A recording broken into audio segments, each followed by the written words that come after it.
महिला विषय काय सांगितलं गेलंय किंवा महिलांकडे बघण्याचा दृष्टिकोन काय आहे हा त्याच्यामध्ये आलेला आहे. त्याबद्दल या गीताचं या ठिकाणी जी आयोजन केलं त्याच्याबद्दल मी आयोजकांचे त्यांना धन्यवाद देते आणि त्यांचं अभिनंदन करते की अतिशय ॲप्रोप्रिएट असं गीत या ठिकाणी सादर झालं. मंचावर बसलेले सगळे मान्यवर या महिला संमेलनासाठी, तेजस्विनी महिला संमेलनासाठी आवर्जून उपस्थित झालेले जळगाव जिल्हा आणि भुसावळ जिल्हा या ठिकाणच्या सगळ्या महिला, केवळ या संमेलनासाठी आलेल्या म्हणून आवर्जून आलेल्या आणि ज्या व्यवस्थांमध्ये आहेत, गेले काही महिने सातत्याने या संमेलनाला यशस्वी करण्यासाठी झटत आहेत अशा सगळ्या कार्यकर्त्या महिला आणि बंधुवर्ग. जसं प्रास्ताविकात सांगितलं गेलं, ऑगस्ट 2023मध्ये आपण या प्रकारच्या संमेलनांची सुरुवात देशभरात केली आणि देशातल्या वेगवेगळ्या विभागांमध्ये अतिशय यशस्वी पद्धतीने ही सगळी महिला संमेलनं आयोजित होत आहेत आणि साधारण जानेवारी आणि फेब्रुवारीपर्यंत ही सगळी संमेलनं संपन्न होणार आहेत. या सगळ्या संमेलनांमध्ये खूप वेगवेगळ्या प्रकारच्या महिलांचा सहभाग हा त्या ठिकाणी होतो आहे. त्यात बचत गटातल्या महिला आहेत, त्यात वर्किंग वुमेन आहेत, नॉन वर्किंग आहेत, गृहिणी आहेत, शिकणाऱ्या मुलीसुद्धा आहेत, वेगवेगळ्या शैक्षणिक, सामाजिक, सांस्कृतिक, आर्थिक स्तरातल्या महिला आहेत आणि त्याच्यामुळे एका अर्थाने एक मोठ्या प्रकारचं मोबिलायझेशन महिलांचं हे देशभरामध्ये या संमेलनाच्या निमित्ताने होत आहे. संमेलनाचा एक पॅटर्न पण आपण ठरवलेला जो आहे त्याच्यामध्ये जसं सांगितलं प्रास्ताविकात की 3 सत्रांमध्ये याचं आपण आयोजन केलं आहे आणि सगळ्यात पहिलं जे सत्र आहे आता आपण ज्याची सुरुवात झालेली आहे, उद्घाटनाचं सत्र, त्याच्यामध्ये एक विषय आणि समारोपामध्ये एक विषय आणि मध्ये चर्चा सत्र असं त्याचं आयोजन आहे. मला खात्री आहे की इथे ज्या महिला सहभागी झालेल्या आहेत त्या तनानी इथे आहेत आणि मनानी पण पूर्णपणे इथे आहेत. घरून निघताना मला खात्री आहे की महिलांचं जे एक रविवार म्हटलं की आणखीन एक वेगळं काहीतरी अडचणी असतात. घरची पुरुष मंडळी, मुलं सगळी निवांत असतात आणि त्यांना वाटतं आता निवांतपणे आईने आज सगळं आपल्याला आवडीचं करून खाऊ घालावं, आरामात सगळं चालावं आणि आज ही काय घाईनी कुठेतरी चालली आहे. त्यामुळे महिलेला असं म्हणतात की प्रत्येक दिवसच काही ना काही अडचण तिची असतेच घरातून बाहेर पडताना. त्यामुळे त्या सगळ्या अडचणींवर मात करून तुम्ही सगळ्याजणी मोठ्या संख्येने इथे आलात त्याबद्दल तुमचं सगळ्यांचं एकदा हार्दिक अभिनंदन करते की एक दिवस स्वतःसाठी तुम्ही ठेवलेला आहे आणि या ठिकाणी आलेला आहात. आपल्या भारताचं काही वैशिष्ट्य जे आहे, जे आपल्याला एरवी खरं म्हणजे आपण अनुभवत असतो पण नीट विचार केला तर ते जाणवतं, कारण तो रोजच्या सवयीचा भाग असल्यामुळे आपल्याला ते लक्षात येत नाही. अनेक वैशिष्ट्यांमध्ये भारताचं एक महत्त्वाचं वैशिष्ट्य म्हणजे भारताचा महिलांकडे बघण्याचा एक दृष्टिकोन विकसित झालेला आहे. भारत हे अन्य सगळ्या देशांपेक्षा अनेक दृष्टीने हे वेगळं राष्ट्र आहे, वेगळा देश आहे असं जे आपण म्हणतो त्यामध्ये हा एक महत्त्वाचा भाग आहे. आपल्या सगळ्यांना माहिती, आपण लहानपणापासून ऐकलेलं आहे, हे माहिती आहे की भारत हे अत्यंत प्राचीन देश आहे. हजारो वर्षांची परंपरा आपल्या देशाला लाभलेली आहे. तसा विचार जरा त्याच्यामध्ये बरेच मतमतांतर आहे की नक्की किती हजार वर्षांचं आपला वारसा आहे हा. तर साधारण 10,000च्या दरम्यान असं त्याचं कालगणना जी केल्या जाते तेवढं आयुष्य आपल्या देशाला लाभलेलं आहे. आणि आपण कल्पना करू शकतो की इतकं जर प्राचीन देश असेल तर त्या देशामध्ये अनेक चढउतार हे येत असतात. आपल्या साधारणपणे 70-75 वर्षाच्या आयुष्यामध्ये कितीतरी चढउतार आपण बघतो. जसं वैयक्तिक आयुष्यात असतं तसं देशाच्याही आयुष्यामध्ये असतं आणि त्यामुळे हजारो वर्षांचं आयुष्य असलेल्या या भारतामध्ये सुरुवातीला त्याची असलेली परिस्थिती, त्याच्यानंतर विकसित होत गेलेली संस्कृती तिथली आणि त्याच्यानंतर इतक्या वर्षांच्या काळामध्ये त्याच्यामध्ये होणारे नैसर्गिकतः होणारे बदल, स्थित्यंतर ही पण आपण सगळ्यांनी अनुभवलेली आहे. आपल्याला इतिहास त्याचा माहिती आहे. त्याबरोबर भारताला अनेक प्रकारच्या आक्रमणालाही तोंड द्यावं लागलं. त्यामुळे तोही एक अनुभव भारतासारख्या देशाने घेतलेला आहे. त्यामुळे या सगळ्या परिस्थितीतनं भारताला इतक्या वर्षांमध्ये सगळ्याच गोष्टींच्या बाबतीत, म्हणजे ते सायन्सबद्दल असू शकतं किंवा कुठल्याही गोष्टीबद्दल असू शकतं, एक विशिष्ट दृष्टिकोन किंवा एक त्याला आपण म्हणू की एक इतिहास आहे त्याचा. तसंच महिलांविषयक पण एक विशिष्ट प्रकारचा एक इतिहास आहे. एक महिला, जसं आपण महिलाविषयक चिंतन भारताचं काय आहे असा जेव्हा विचार करतो तेव्हा बरेचदा आपण जेव्हा जागतिक स्तरावर त्याचा विचार होत असतो महिलांचा, त्याच्यामध्ये आजच्या काळामध्ये जे आपल्यासमोरचे जे इश्यूज आहेत महिलांचे, अन्याय अत्याचाराच्या घटना आपण रोज वर्तमानपत्रात वाचत असतो महिलांविषयक जे होतात ते, त्यांना येणारा दुय्यम दर्जाचे जे अनुभव आहेत ते आहे किंवा वागणूक आहे, अशा अनेक गोष्टींचा अनुभव हा आपल्याला वैयक्तिक आयुष्यातही येतो, सामाजिक आयुष्यातही येत असतो.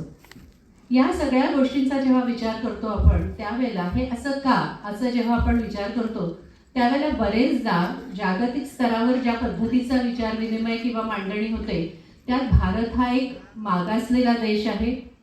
भारतामध्ये महिलांकडे जी दृष्टिकोन आहे महिलांविषयक तो अत्यंत बुरसटलेला आहे अशी पण मांडणी बरेचदा वर्तमानपत्रांमध्ये जागतिक स्तरावर केली जाते. आणि हे जेव्हा आपण वाचतो तेव्हा जरा विचार आपण खरं म्हणजे करायला पाहिजे की खरंच असं आहे का, नक्की भारताचा काय दृष्टिकोन आहे महिलांच्या विषयक, याचा एकदा परत आपल्याला धांडोळा घेण्याची अत्यंत गरज आहे. संपूर्ण जगभरामध्ये महिलांचे अनुभव काही अर्थाने साम्य त्याच्यामध्ये असतं, सिमिलर असतात, सारखे असतात, आणि तरीसुद्धा प्रत्येक देशाचे त्यांचे वेगळेपण असतात. तर काही साधर्म्य असलेले किंवा सिमिलर आणि काही वेगळे अशा जर अनुभवांचा विचार केला आपण तर प्रत्येक देशाचा जेव्हा आपण असा विचार करतो तेव्हा त्या ठिकाणचे प्रश्न यांची कारणं ही कधीही सारखी असू शकत नाही. आणि ती कारणं जोपर्यंत आपल्याला समजत नाही, ती परिस्थिती किंवा पार्श्वभूमी जोपर्यंत समजत नाही नीट, तोपर्यंत त्याचं समाधान पण आपल्याला मिळू शकत नाही. आणि म्हणून गेल्या काही वर्षामध्ये फेमिनिझम या नावाने जे आंदोलन सुरू झालंय, म्हणजे 19व्या शतकाच्या सुरुवातीला किंवा मध्यावर त्याचं पहिली लाट ती त्यावेळेला आली, पण त्यावेळेला जे सुरू झालं आंदोलन त्याचे पडसाद जगभरामध्ये जे उमटले आणि भारतावरही जे उमटले आणि त्याच्यातनं त्या दृष्टिकोनातनं आपण या सगळ्या प्रश्नांकडे पाहायला सुरुवात केली आणि त्याच दृष्टीने त्याचं समाधानही शोधायला सुरुवात केली. त्याच्यामध्ये कुठेतरी कमतरता आहे हे आपल्याला गेल्या काही वर्षात जाणवायला लागलेलं आहे. हे फक्त भारताला नाही तर सगळ्या देशांना जाणवत आहे. आणि म्हणून प्रत्येकाने आपल्या स्वदेशी, आपलं इथलं इंडिजिनस ज्याला आपण म्हणतो, असं काय आहे नक्की की ज्याचा आपल्याला अभ्यास करायला पाहिजे, नक्की भारताची पार्श्वभूमी काय, इतिहास काय आहे आणि त्याच्यात महिलांच्या प्रश्नांचा त्या पार्श्वभूमीवर विचार केला पाहिजे, असा एक स्वदेशी विचार हा सगळीकडे सुरू झालेला आहे. त्याच पार्श्वभूमीवर आज आपण हा विषय बघणार आहोत की नेमकं भारताचं महिलाविषयकचं चिंतन काय आहे, काय म्हणतं भारतात कशा पद्धतीने महिलांकडे बघितल्या जातं, याचा जर विचार करायचा झाला तर पहिल्यांदा भारतीय चिंतन म्हणजे काय हे थोडंसं एक थोडक्यात आपल्याला पाहायला पाहिजे. भारतीय चिंतन म्हटल्यानंतर जसं अन्य धर्मांचं होतं तसं आपल्याकडे एकच धर्मग्रंथ आहे असं नाही आहे. गीतेमध्ये सांगितलंय, पुराणांमध्ये सांगितलंय, वेदांमध्ये काही गोष्टी सांगितलेल्या आहेत. त्यामुळे नक्की एक कुणीतरी आमचा एक निश्चित एक ग्रंथ आहे आणि त्यातलं एक 4 ओळी काढून आपण त्याच्यातनं समजून घेऊ शकतो अशी स्थिती भारताची नाही आहे. आणि त्याच्यामुळे एकूण जे निरंतर चाललेला असा जो विचार प्रवाह आहे त्याच्यातनं अभ्यासकांनी जे त्याच्यातनं एक नवनीत काढलेलं आहे त्या गोष्टी म्हणजे भारतीय चिंतन असं जर म्हटलं किंवा सनातन विचार ज्याला आपण म्हणतो, सनातन म्हणजे अत्यंत प्राचीन ज्याला आपण म्हणू शकतो, असा विचार जर बघितला तर तो विचार आपण या ठिकाणी ग्राह्य धरला पाहिजे किंवा मान्य केला पाहिजे. त्याच्यातला सगळ्यात पहिला जो विचार आहे तो म्हणजे आपण सगळेजण म्हणजे अगदी अशिक्षित खेड्यातला माणूस सुद्धा जे म्हणतो नेहमी, विवेकानंदांचं एक खूप प्रसिद्ध उदाहरण आहे की त्यांना कोणीतरी म्हटलं की तुमचा देश फार मागासलेला आहे आणि त्यांना काही माहिती नाही, देशातल्या लोकांना कोणाची सत्ता आहे किंवा भूगोल माहिती नाही आहे किंवा काही नाही. तर त्यांचं म्हणणं होतं की ठीक आहे, कदाचित असं असेल की माझ्या देशातल्या लोकांना हे माहिती नाही, पण माझ्या देशातल्या लोकांना मोक्षाची संकल्पना माहिती आहे आणि आपल्या जीवनाचं शेवटचं काय ध्येय आहे हे माहिती आहे, ज्याच्यासाठी तुम्ही सगळेजण झटता आहात किंवा प्रयत्न करत आहात, ते मर्म आमच्या देशातल्या प्रत्येकाला माहिती आहे. ही जी आध्यात्मिक एक उंची भारतातल्या प्रत्येकाला प्राप्त झालेली आहे, त्या दृष्टीने जर विचार केला तर आपल्या देशामध्ये भारताच्या एकूण विचारधारेमध्ये, भारतीय विचारधारेमध्ये प्रत्येकाला माहिती असलेली आणि ग्राह्य असलेली किंवा आपण अंगीकारली याची गोष्ट आहे ती म्हणजे ईशावास्यम सर्वम इदम. म्हणजे प्रत्येकामध्ये ईश्वराचा वास असतो, प्रत्येकात ईश्वर असतो, अशी संकल्पना आपल्याकडे प्रत्येकाला माहिती आहे. आपल्या भारतीय प्रत्येक माणसाला ती मान्य आहे. आणि या अर्थाने हे आपलं भारतीय चिंतन आहे की आम्ही सगळेजण एकाच ईश्वराचे अंश आहोत, याच्यावर आपला दृढ विश्वास आहे आणि त्या विश्वासाच्या आधाराने आपण पुढे जात असतो. त्याचा दुसरा एक अर्थ असा आहे की आमच्या सगळ्यांमध्ये एकच आत्मा वास करतो, म्हणजे सगळ्यांमधला आत्मा एकच आहे. आणि असं जर आपण म्हटलं तर या दृष्टिकोनातनं महिलांकडे जर बघायचं झालं किंवा स्त्री पुरुषांकडे बघायचं झालं तर सरळ, अगदी सरळ सरळ आपण हे आपल्याकडे मांडलं जातं की स्त्री पुरुषांमध्ये एकच आत्मा आहे. मग जर दोघांमध्ये एकच आत्मा आहे तर आपल्याकडे समानतेचं वावडं आहे हे म्हणणं अतिशय चुकीचं आहे. त्या दृष्टिकोनातनं बघितलं तर स्त्री पुरुष यांच्यामध्ये जर एकच आत्मा असेल तर एकातला आत्मा श्रेष्ठ आणि दुसऱ्यातला कनिष्ठ असं असू शकत नाही. आणि त्यामुळे भारतीय विचार हे सांगतो की दोघंही समान आहेत, इक्वल आहेत. आणि त्यामुळे समानतेचा अर्थ जितका भारतीयांना कळलेला आहे तितका जगातल्या कोणालाच कळलेला नाही, असं आपण या अर्थाने अगदी छाती ठोकपणे सांगू शकतो असं म्हणायला हरकत नाही. दुसरा आणखीन एक आपल्याला दाखला देता येतो ते म्हणजे स्त्री पुरुषांच्या उत्पत्ती संदर्भात अन्य धर्मांमध्ये जे काय मांडलं गेलेलं आहे त्याच्यामध्ये बहुसंख्य धर्मांमध्ये पुरुषाची निर्मिती आली आणि त्याच्यानंतर स्त्रीची निर्मिती, उत्पत्ती, असं साधारण सृष्टी उत्पत्तीमध्ये सांगितलेलं आहे. आणि बऱ्याच ठिकाणी तर स्त्री ही पुरुषांच्या मनोरंजनासाठी निर्माण झालेली आहे असंही सांगितलेलं आहे काही धर्मांमध्ये. भारतीय धर्मामध्ये मात्र किंवा भारतीय विचारामध्ये किंवा हिंदू धर्मामध्ये मात्र असं स्पष्टपणे नमूद आहे की उत्पत्ती कशी झाली स्त्री पुरुषांची. तर ब्रह्माला एकदा असं वाटलं की आपल्याला स्वतःला 2 भागामध्ये विभाजित करावे, हे नमूद केलेलं आहे आपल्याकडे. आणि त्यामुळे त्यांनी स्वतःला 2 भागात विभाजित केलं, 2 समान भागामध्ये, ज्यातला प्रत्येक म्हणजे दोन्ही भाग हे एकसारखे होते, समान होते. त्यामुळे जर स्त्री पुरुष हे एकाच ब्रह्मतत्वातनं निर्माण झालेले आहेत तर ते त्यामध्ये विषमता असण्याचं कारणच नाही आहे. त्यामुळे त्याही अर्थाने ते समान आहेत असं आपल्या भारतीय विचारांमध्ये मांडलेलं आहे, ज्याचा आपण निश्चित विचार केला पाहिजे की उत्पत्तीच्या दृष्टिकोनात नाही स्त्री पुरुष हे एकाच वेळेला एकाच पद्धतीने आणि समान असे निर्माण झालेले आहेत. याच्याबरोबर आणखीन एक वैशिष्ट्य भारतीय विचारधारेमध्ये जे दिसतं ते म्हणजे आपण एका अर्थाने आपण समान जरी म्हटलं असलं तरी ते सारखे नाही आहेत. सिमिलॅरिटी आणि इक्वॅलिटी, समानता आणि सारखेपणा या दोघांमध्ये फरक आहे. आपण सगळे समान आहोत, सृष्टीतला प्रत्येक घटक समान आहे, इक्वल आहे, पण तो सारखा नाही आहे. ही जी विविधता आहे त्या विविधतेचा आपल्याकडे सन्मान केला जातो. आपण ते स्वीकारतो, आपण त्याचा सन्मान करतो, आपण त्याची पूजा करतो. सगळ्या प्रकारची जी विविधता आहे सृष्टीतली याचा आपण सन्मान करतो आणि पूजा करतो. म्हणूनच आपण देव दगडातही पाहतो, देव वृक्षातही पाहतो, देव प्राण्यांमध्येही पाहतो आणि देव मनुष्यामध्येही पाहतो. हे फक्त आपल्या धर्मामध्ये दिसून येतं की सगळ्या प्रकारचं सृष्टीतला तो निर्जीव असेल घटक किंवा सजीव असेल घटक, त्याचा आपण त्याच्यातल्या विविधतेचा सन्मान करतो. एखादं फूल किंवा एखादं पान हे वेगळं आहे म्हणून ते एक फूल श्रेष्ठ आहे आणि पान कनिष्ठ आहे असं आपण कधीच म्हणत नाही, किंवा वृक्ष श्रेष्ठ आहे आणि प्राणी कनिष्ठ आहे असं कधीच म्हणत नाही. कारण सृष्टीतल्या प्रत्येक घटकाचा या सृष्टीच्या विकासामध्ये आणि या सृष्टी कायम राखण्यामध्ये इक्वल रोल आहे, भूमिका आहे असं आपण मानतो. आणि हे जर आपण मानत असू तर स्त्री आणि पुरुष यांच्यातल्या विविधतेचा सुद्धा आपण सन्मान करतो. दोघंही both are not equal, not similar, but they are equal. म्हणजे दोघंही सारखे नाही आहेत, पण ते समान आहेत. त्यांच्या भूमिका निरनिराळ्या आहेत. बायोलॉजिकली, जीवशास्त्रीय दृष्ट्या त्या दोघांमध्ये फरक आहे. त्याची जीवशास्त्रीय रचना मध्ये फरक आहे आणि त्यांच्या भूमिकेमध्येही फरक आहे. या सृष्टीमध्ये स्त्रीची भूमिका वेगळी आहे, पुरुषाची भूमिका वेगळी आहे आणि या दोन्ही भूमिकांचा आम्ही आदर करतो, हे तत्वतः आपण मान्य करतो.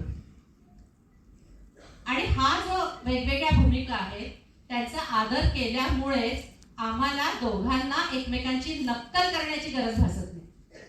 आम्हाला जर समान अधिकार हवे असतील, समान दर्जा हवा असेल, समान प्रतिष्ठा हवी असेल, तर पुरुषांनी बाईची किंवा बाईंनी पुरुषांची नक्कल करण्याची गरज भासत नाही. दोघांनी आपापल्या भूमिका नीट केल्या तर त्यांना ती प्रतिष्ठा प्राप्त होते किंवा नैसर्गिकतः दोघांनाही समान प्रतिष्ठा आहे असं म्हणता येतं. त्यामुळे प्रत्येक सृष्टीतला घटक हा या अर्थाने विविध असला, वेगवेगळा असला, डिफरंट असला तरी सुद्धा ते सगळेच जण सन्माननीय आहेत. त्याची आपापली भूमिका आहे हे आपण मानतो. आणि त्याच्याही पलीकडे जाऊन जे आज एन्व्हायरमेंट मध्ये काम करणारे लोक मान्य करतात, पर्यावरणवादी मान्य करतात, ती भूमिका आपल्याकडे अत्यंत आधीच मांडलेली आहे, खूप पूर्वीच मांडलेली आहे. ती म्हणजे सृष्टीतला प्रत्येक घटक हा परस्परावलंबी असतो, एकमेकांवर अवलंबून असतो, इंटरडिपेंडंट असतो. म्हणजे सृष्टीतला एक जरी घटक, एक आपण चेन जी साखळी जी पर्यावरणाची ज्याचा ही जी थिअरी मांडतो त्याच्यामध्ये पर्यावरणाच्या साखळीतला एक घटक जरी निखळला किंवा कमकुवत झाला तरी पर्यावरणातल्या प्रत्येक घटकावर, सृष्टीतल्या प्रत्येक घटकावर त्याचा परिणाम होतो. हे आपल्याला आज साल शिकताना माहिती आहे. हेच तत्वज्ञान आपल्याकडे फार पूर्वी सांगितलेलं आहे की सृष्टीतला प्रत्येक घटक हा परस्परावलंबी आहे आणि या अर्थाने अवलंबित्व, डिपेंडन्सी हे आपल्याकडे नकारात्मक नाही आहे. म्हणजे स्त्री पुरुषावर डिपेंडंट आहे किंवा पुरुष स्त्रीवर डिपेंडंट आहे हे आपण नकारात्मक मानत नाही, तर आपण ती एक ज्याला म्हणतो की ही खरी सत्य आहे, ही फॅक्ट आहे या अर्थाने मांडतो. आणि केवळ स्त्री पुरुष नव्हे तर सृष्टीतला प्रत्येक घटक अशा अर्थाने परस्परावलंबी आहे. तो जसा परस्परावलंबी आहे तसाच तो परस्पर पूरक आहे, म्हणजे कॉम्प्लिमेंटरी टू इच अदर आहे. म्हणजे एक प्रत्येक जण आपापल्या परीने अपूर्ण आहे, त्याच्या लिमिटेशन्स आहेत, मर्यादा आहेत आणि त्यामुळे आपण सगळे मिळून पूर्णत्वाला नेत असतो. म्हणजे अशा अर्थाने परस्पर पूरक आहे आणि त्याच अर्थाने स्त्री आणि पुरुष हे आपण परस्पर पूरक समजतो, कॉम्प्लिमेंट टू इच अदर. आपल्याकडे बरेचदा असं म्हटलं जातं की लग्नानंतर लग्न, गृहस्थाश्रम किंवा लग्न ही विवाह संस्था ही या दृष्टीने आपण बघतो की गृहस्थाश्रमामध्ये प्रवेश करण्यासाठी ही व्यवस्था आहे. तर त्या दृष्टीने आवाज पोचतोय ना, मला जरा लांब झालं की असं वाटतं आवाज पोचतोय. तर त्या अर्थाने स्त्री आणि पुरुष हे जे अपूर्णांक आहेत ते गृहस्थाश्रमामध्ये प्रवेश करून पूर्णत्वाला स्वतःचं आयुष्य नेतात, एकमेकांकडनं ते शिकत असतात. आणि स्त्रीमध्ये जे नाही आहे, जे पुरुषांमध्ये आहे ते स्त्री पुरुषाकडनं शिकते आणि जे पुरुषांमध्ये आहे ते जे स्त्रीकडे आहे ते पुरुष स्त्रीकडनं शिकतो. लग्नानंतर काही वर्षांनी जसं आपण गमतीने म्हणतो की नवरा बायको हे म्हणजे भाऊ बहीण वाटायला लागतात. इतकं तेच एकमेकांच्या लकबी उचलतात, एकमेकांसारखं वागायला लागतात. ते एका अर्थाने हे ढोबळमानाने आहे, पण एका अर्थाने आपण ते पूर्णत्वाला जाण्याचा तो एक प्रवास आहे आपला, मी पासून अहम पर्यंतचा पहिली पायरी आहे गृहस्थाश्रम. त्या दृष्टीने आपण त्याच्याकडे बघतो आणि या अर्थाने आपण परस्पर पूरक असतो. आणि तिसरं आणखीन महत्त्वाचं म्हणजे परस्पर पोषकही असतो. पोषण एकमेकांचं करत असतो आपण, म्हणजे प्रत्येकाच्या विकासामध्ये दुसऱ्याचा सहभाग असतो. आपण परिवाराचा जर विचार केला किंवा स्त्री पुरुषांचा विचार केला तर आपल्याकडे जी एक धारणा चुकीची जी आपली आज झालेली आहे की परिवार ही स्त्रीच्या विकासातला अडथळा आहे किंवा लग्न हे तिच्या विकासातला अडथळा आहे, हे अत्यंत चुकीचं आहे. दुर्दैवाने आपल्याला आज अनुभव तसे येतात, आपण वागतो तसं म्हणून, पण आपल्या चिंतनात असं कुठेही म्हटलेलं नाही आहे. उलट स्त्री आणि पुरुषांनीच केवळ नव्हे तर परिवारातल्या प्रत्येक घटकाचा विकास होणं ही प्रत्येकाची जबाबदारी आहे. त्यामुळे स्त्रीचा विकास हा परिवारात होणं अपेक्षित आहे आणि ते करण्यासाठी परिवारातल्या सगळ्या घटकांनी तिला सपोर्ट केला पाहिजे. एकाच्या त्यागावर कुटुंब उभं राहणं ही काही आदर्श स्थिती नाही आहे, ती मजबुरी असू शकते. त्यामुळे स्त्रीचा असो किंवा पुरुषाचा असो, कुणाचाही एकाने त्याग करायचा आणि मग तो परिवार उभा राहील असं होत नाही.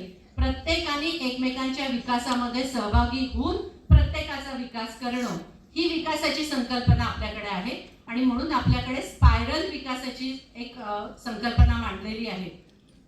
लिनियर ज्याला म्हणतो, एका रेषेतला विकास नाही आहे, तर तो गोलाकार वर्तुळाकार आहे किंवा एकावर एक अवलंबून आहे विकासाच्या दृष्टीने सुद्धा.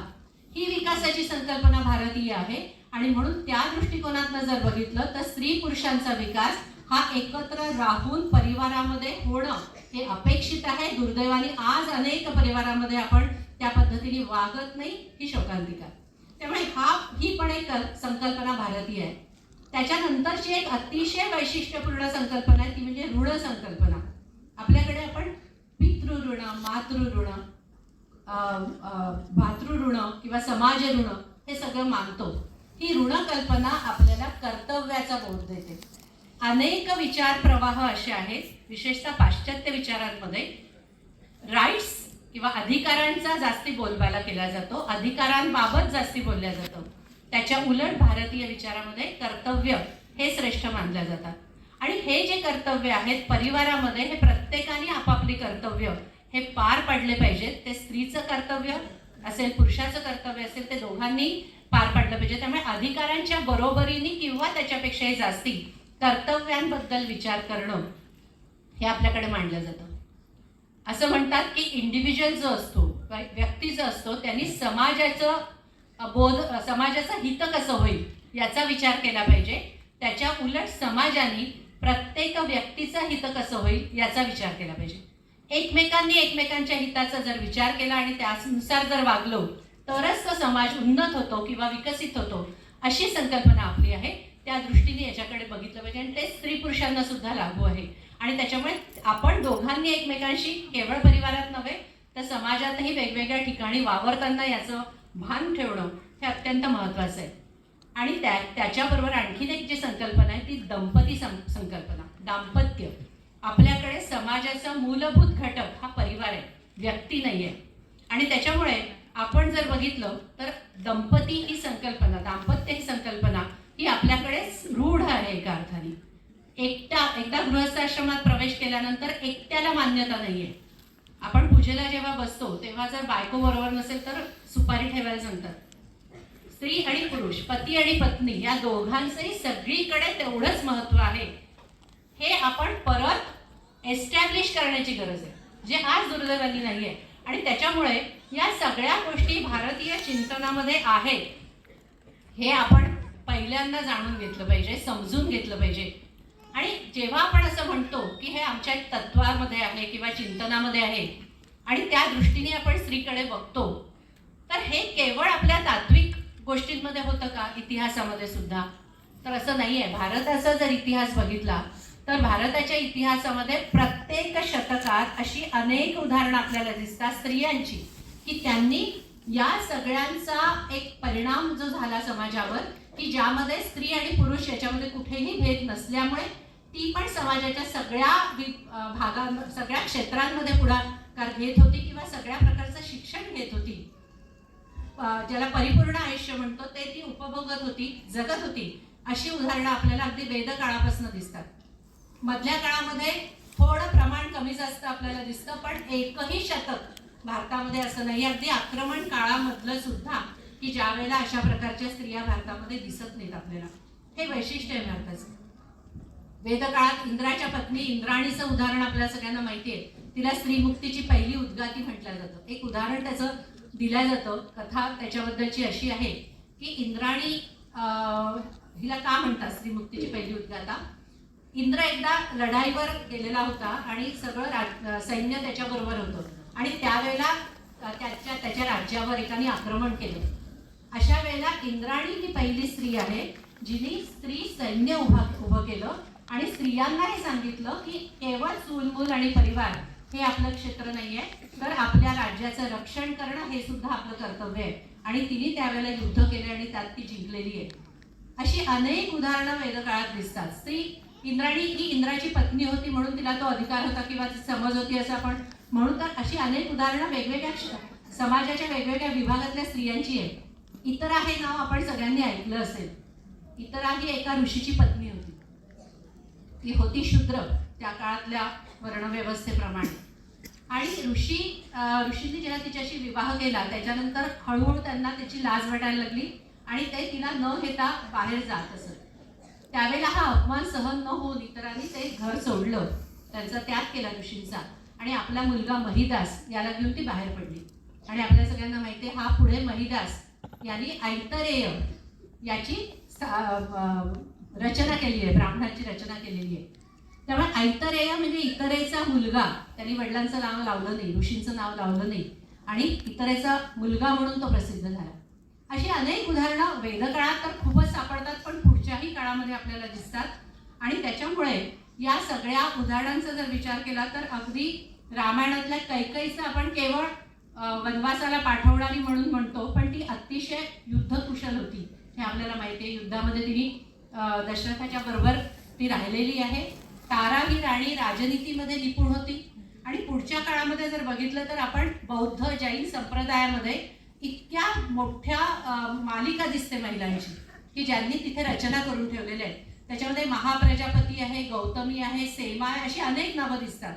आणि ज्यांना बहुतेक इथे बसलेल्यांनी सगळ्यांनी कदाचित वाचलं असेल किंवा ऐकलं असेल असं 3ऱ्या शतकातलं गाथा सप्तशती हा ग्रंथ ह्या सगळ्यांना माहिती आहे साधारण.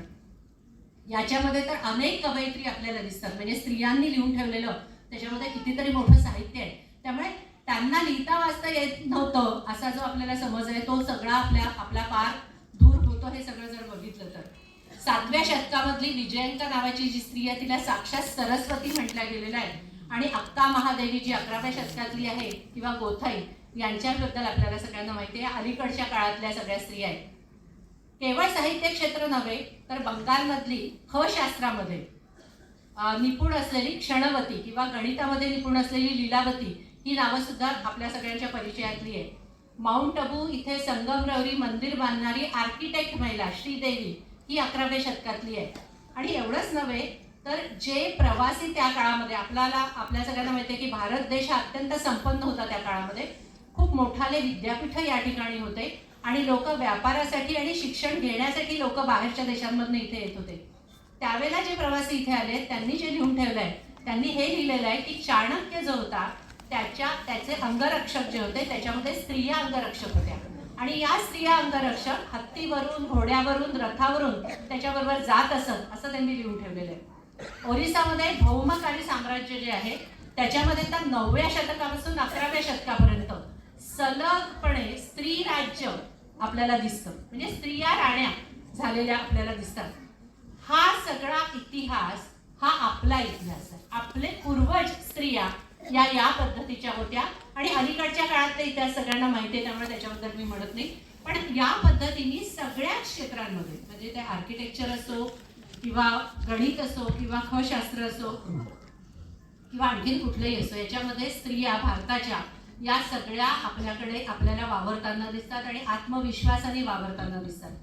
मी आता जेव्हा संमेलनासाठी आली तेव्हा प्रदर्शन बघत होती त्यावेळेला आपल्या इथली बहिणाबाई चौधरी यांनी जे जीवनाचं तत्वज्ञान सांगून ठेवलं आहे म्हणजे कदाचित त्यावेळेला त्यांना लिहिता वाचता येत नव्हतं पण बुद्धिमत्ता होती. त्या रचना करत होत्या, ते रचना ऐकणारे लोक होते. त्यामुळे या प्रकारचा एक अविरत आपल्याकडे ज्याला म्हणतो धारा अशी वाहताना दिसते. आणि म्हणून महिलांचा हा जो इतिहास आहे सगळ्या भारताचा, आपल्या ज्या पूर्वज आहेत त्या सगळ्या अशा प्रकारच्या महिला आहेत ज्यांचे आपण वंशज या ठिकाणी बसलो, ज्याच्यासाठी आपण स्वतःला भाग्यवान समजलं पाहिजे. कारण याच काळामध्ये ज्या वेळेला या सगळ्या महिला आत्ताच्या काळातल्या इतक्यातल्या जर आपण बघितल्या म्हणजे गेल्या 200 वर्षातला जर इतिहास आपण बघितला, ज्यावेळेला मगाशी मी जसा उल्लेख केला की आंदोलन बाहेरच्या जगामध्ये सुरू होतं ज्याला आपण स्त्रीवादी आंदोलन म्हणतो किंवा फेमिनिझम म्हणतो, त्या काळामध्ये त्यांचे तिथले विषय वेगळे होते. त्या ठिकाणी आपल्या सगळ्यांना माहिती आहे की चर्चचं जे प्राधान्य होतं चर्चमध्ये स्त्रीला कुठेही जागा नव्हती आणि त्याच्यामुळे त्याच्या विरोधात ते आंदोलन सुरू झालं, महिलांचं धर्माच्या विरोधात सुरू झालं आणि हळूहळू व्यवस्थांच्या विरोधात सुरू झालं. आणि व्यवस्थांच्या विरोधात सुरू होता होता वेगवेगळ्या व्यवस्था म्हणत असताना स्टेट ज्याला म्हणतो, राज्य व्यवस्था जे म्हणतो, त्याच्या विरोधात सुरू झालं आणि त्याच्या पलीकडे जाऊन परिवार व्यवस्थेमध्ये सुरू झालं. आणि त्याच्यामुळे परिवार हा महिलांच्या किंवा स्त्रीच्या विकासामध्ये अडसर आहे, कारण परिवार तिला चूलमूलमध्ये अडकवतो या दृष्टिकोनातनं तिथे विषय मांडले गेले आणि ज्याचा एक परिणाम आपल्याही मनपटलावर कुठेतरी झाला. भारतीय तत्वज्ञानामध्ये, विचारांमध्ये अशा प्रकारचा कुठेही भाव नाही आहे, हे आपण जाणून घेतलं पाहिजे आणि परत एकदा त्या दिशेला आपल्याला कसं हे सगळं नेता येईल यासाठी ह्या विषयाकडे बघितलं पाहिजे. त्यामुळे एका अर्थाने बघितलं तर जीवन दर्शन जे भारताचं म्हणतो ते आहे व्हिजन ऑफ वननेस, म्हणजे एकात्म जीवन दर्शन. सगळ्यांमध्ये एकच आत्मा हे दर्शन आहे. त्याच्यासाठी कुठल्या मूल्याची जोपासना आपण करायला पाहिजे हे दर्शन साकार करण्यासाठी, तर ते आहे सौहार्द, म्हणजे बंधुता, एकमेकांमधलं जे प्रेम आहे ते. हाच नियम स्त्री पुरुषांमध्ये लागू होतो. स्त्री पुरुषांना एकमेकांमध्ये संघर्ष न करता एकमेकांमध्ये सौहार्दाची भावना किती जोपासता येईल, किती एकमेकांना सन्मान देता येईल, प्रेमाने राहता येईल, त्याच्यातनं ते विकसित होणार आहे. त्याच्यातनं एकात्मभाव विकसित होणार आहे जो आपला आत्मा आहे. त्यामुळे आपण जेव्हा हा विचार करतो स्त्री पुरुषांच्या बद्दलचा, तिथे आपल्याला हा भाव कसा जास्तीत जास्त जोपासता येईल आणि तो केवळ स्त्रियांनी जोपासून चालणार नाही, तर पुरुषांनीही जोपासावा लागेल. त्यामुळे केवळ स्त्रियांचं प्रशिक्षण किंवा स्त्रियांच्या समोर हे सगळे विषय मांडून उपयोगाचं नाही आहे, पुरुषांच्याही समोर तितक्याच मोठ्या प्रमाणावर आपल्याला हे विषय पोचवावे लागतील. आणि म्हणून दोघांनाही अशा पद्धतीने एज्युकेट करणं हा खरं म्हणजे याची गरज आहे. तिसरा एक जीवन दर्शन, जीवन मूल्य आणि तिसरा भाग असतो जीवन व्यवस्था. मूल्य कधी परिवर्तनीय नसतं, म्हणजे ते बदलत नाही, शाश्वत असतं. दर्शन शाश्वत असतं, पण व्यवस्था मात्र बदलत असतात. आणि दुर्दैवाने आज ज्या व्यवस्थामध्ये बदल आपले आलेले आहेत ते बदल ओळखून जे अभारतीय बदल आहेत, ते अभारतीय बदल कुठले आहेत ते जाणून घेऊन ते दूर करणं हे आपलं काम आहे आपल्या सगळ्यांचं. ते आपल्याला समजलं पाहिजे की आपलं कुठली गोष्ट ही भारतीय नाही आहे आणि ती दूर केली पाहिजे जे चुकीचं आहे ते. आणि त्याच्यासाठी आपल्या सगळ्यांना काम करण्याची गरज आहे. म्हणून या संमेलनामध्ये वेगवेगळे जे विषय ठेवले आहेत ते ऐकल्यानंतर जेव्हा आपण घरी जाऊ तेव्हा आपण काय केलं पाहिजे याच्यासाठी, याच्याबद्दलच्या जर टिप्स काय असतील त्या या विषयाच्या संदर्भातल्या फक्त एक मांडून मी माझं या ठिकाणी वक्तव्य थांबवणार आहे. की याच्यामध्ये आपल्याला सगळ्यात पहिल्यांदा हे बघितलं पाहिजे की भारतीय विचार काय, हे जो मी आधी मांडला तो. दुसरं असं की व्यवस्थांमध्ये आज काय चुकीच्या गोष्टी आलेल्या आहेत ते आयडेंटिफाय केलं पाहिजे. मग त्या चुकीच्या प्रथा असू शकतात, चुकीचे पायंडे असू शकतात, चुकीचे समज असू शकतात. म्हणजे मला एक आठवतं की जे डिस्क्रिमिनेटरी ज्याला म्हणतो, दुय्यम दर्जाचं स्त्रीला वागणूक देण्यासाठी पूरक पोषक अशा ज्या प्रथा आहेत त्या दूर करणं हे आपल्या सगळ्यांचं काम आहे. ते आधी आयडेंटिफाय पण व्हायला पाहिजे. प्रवासात एकदा एक मुलगी मला भेटली होती आणि तिला मी विचारलं की तू नाक नाही टोचलेलं काय, म्हणजे आवडत नाही का तुला? तर ती म्हणाली नाही, आमच्या समाजामध्ये अशी प्रथा आहे की भाऊ झाल्यानंतर, म्हणजे पहिली जर मुलगी असेल तर तिला जोपर्यंत भाऊ होत नाही तोपर्यंत तिला नाक टोचता येत नाही. तर मला शॉकिंगच होतं हे. म्हणजे असं काय, म्हणजे ती काय त्याच्यासाठी जबाबदार आहे समजा तिला भाऊ नसेल तर. अशा छोट्या छोट्या गोष्टी आज आपण स्त्रियांमध्ये समानता प्रस्थापित करणं हे पुढचं म्हणजे पहिलं आपलं काम असलं पाहिजे. स्त्री पुरुषांमध्ये समानता हे तर करायचंच आहे, पण स्त्रियांमधली समानता आपण केव्हा निर्माण करणार? आजही आपण स्त्रिया तिचं जे मॅरिटल स्टेटस असतं म्हणजे वैवाहिक स्थिती असते त्याच्यावरून तिची प्रतिष्ठा ठरवतो. सवाष्ण असेल तर वेगळी प्रतिष्ठा, विधवा असेल तर वेगळी प्रतिष्ठा, परित्यक्ता असेल तर वेगळी प्रतिष्ठा, मूल असणं मूल नसणं, मुलगा असणं मुलगी असणं, याच्यावरून जर आपण तिचा दर्जा ठरवत असू तर स्त्रियांमध्येच आज समानता नाही आहे जी पहिल्यांदा आपण प्रस्थापित करण्याची गरज आहे. यापैकी कुठलीही गोष्टीवर म्हणजे नवरा असणं किंवा नसणं किंवा मूल असणं किंवा मुलगा असणं या कुठल्याही गोष्टीवर स्त्रीचा काहीही कंट्रोल नाही. असं असतानाही तिला त्याच्यासाठी जबाबदार आपण जेव्हा ठरवतो आणि तिला वेगळा दर्जा देतो, तेव्हा आपण अन्यायकारक स्त्रियांसाठी वागतो आहोत, अन्यायकारक वागणूक त्यांना देतो आहे, जी पहिल्यांदा आपण दूर केली पाहिजे हे निश्चित आहे. त्यामुळे स्त्रियांमधील समानता प्रस्थापित करणं हे पहिल्यांदा केलं पाहिजे असं वाटतं. त्याचबरोबर आपला भारतासारखा देश इतका वैविध्याने नटलेला आहे किंवा वैविध्य आहे त्याच्यामध्ये, की आज इथे बसलेल्यांपैकी सुद्धा आपल्याला सहजपणे लक्षात येतं, काही जणी गृहिणी असतील, काही वर्किंग असतील, काही मोठ्या शहरांमधून आलेल्या असतील, काही छोट्या गावांमधून आले असतील, काही अंगणवाडीच्या सेविका असतील, काही बचत गटामध्ये काम करणार असतील, तर काही बँकेच्या मॅनेजर असतील. आर्थिकदृष्ट्या, सांस्कृतिकदृष्ट्या, शैक्षणिकदृष्ट्या वेगवेगळ्या स्तरातल्या महिलांचे प्रश्न काय आहेत हे आपल्याला ओळखावे लागतील आणि त्या प्रश्नांचा मग आपल्याला उलगडा करावा लागेल किंवा समाधान शोधावं लागेल. सगळ्या प्रश्नांना एकच उत्तर महिलांच्या असं असू शकत नाही.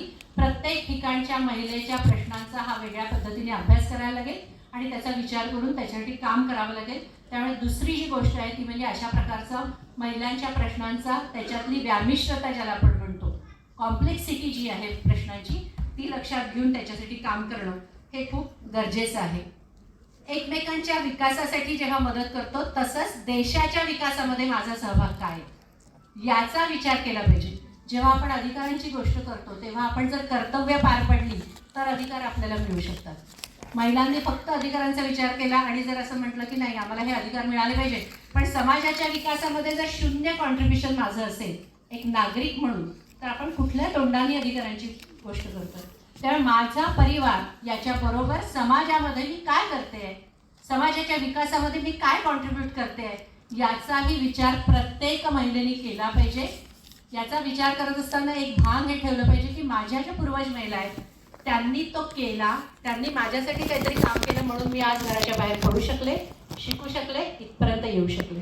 त्यामुळे माझंही कर्तव्य आहे पुढच्या सगळ्या काळामध्ये पुढेच्या पिढीसाठी काहीतरी करून ठेवणं. तिसरी महत्त्वाची गोष्ट म्हणजे मगाशी जसं म्हटलं तसं एकमेकांची नक्कल न करणं.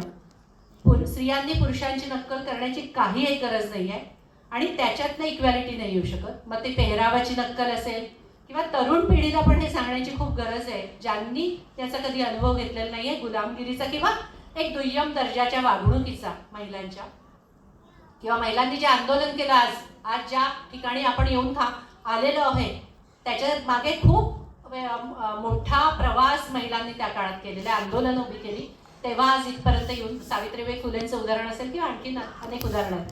त्याच्यामुळे आज आपण इथे आलेलो याची किंमत आजच्या तरुण पिढीला याच्यासाठी नाही, कारण त्यांनी ते अनुभवलेलं नाही आहे आणि म्हणून त्याची जाणीव त्यांना करून देणं. महत्त्वाची गोष्ट म्हणजे महिलांना खूप झगडावं लागलं आहे देहस्विनी या भूमिकेतून बाहेर यायला. बाई म्हणजे फक्त तिचं शरीर, सौंदर्य, शारीरिक सौंदर्य ही जी संकल्पना होती त्याच्यातनं बाहेर पडायला, तिला मन, बुद्धी, आत्मा आहे हे एस्टॅब्लिश करायला महिला संघटनांना खूप कष्ट घ्यावे लागलेले. आणि आज ते एस्टॅब्लिश झाल्यानंतर दुर्दैवाने आपण परत एकदा शारीरिक सौंदर्याकडे नको तितके झुकतो आहोत का याच्याकडे पण बघण्याची गरज आहे. आणि हे पण सांगण्याची गरज आहे की मी एकटी तशी वागली, मी काही घालू शकते, मी कुठलेही कपडे घालू शकते, कसेही वागू शकते, हे वैयक्तिक स्वातंत्र्य मला असू शकतं, पण त्याचा परिणाम केवळ तुमच्यावर होत नसतो, तो संपूर्ण समाजावर होत असतो. त्यामुळे स्त्री जेव्हा एकटी जे काय वागते तेव्हा ती फक्त तिच्या वैयक्तिक आयुष्यापुरतं मर्यादित राहत नाही, त्याचा परिणाम सगळ्या स्त्री समाजावर होतो. तुम्हाला अनुभव पण असेल की एखादी विशेषतः पब्लिक फिगर जी असते महिला, उदाहरणार्थ एखादी समजा सरपंच असेल किंवा एखादी आमदार महिला असेल, ती जर काही वागली तर त्याच्यावरून संपूर्ण स्त्री समाजाबद्दल समज केल्या जातात ही महिला भ्रष्टाचारी आहे, कशाला द्यायचं यांना आरक्षण, म्हणजे एकूण स्त्री समाजच भ्रष्टाचारी आहे आणि त्यांना आरक्षण देऊन उपयोग नाही.